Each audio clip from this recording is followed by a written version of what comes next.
TCR is a commonly done surgery for chronic dacryocystitis.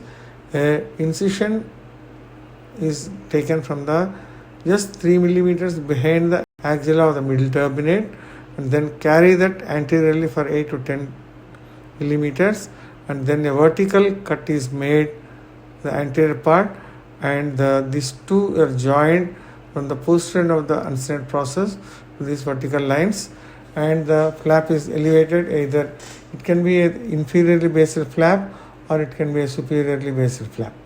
So now I am removing the frontal process of the maxilla with the Kerrison punch.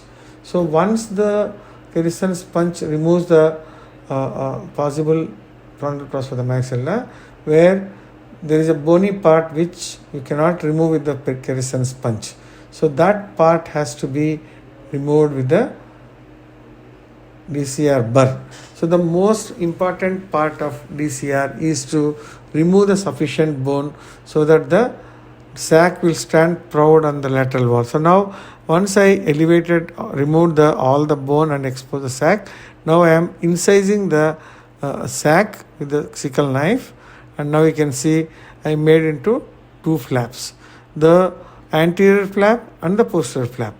So now I take a scissors and cut the superiormost part of the flap and then reflect it on the lateral wall, and the inferior one like this, so that you will exteriorize the sac completely so that it will not close again and doesn't require a recurrence. So now this is the most important part, is to expose the sac. Most of the failures will occur in DCR because of not removing the sufficient bone, and they are just opening the duct and coming out.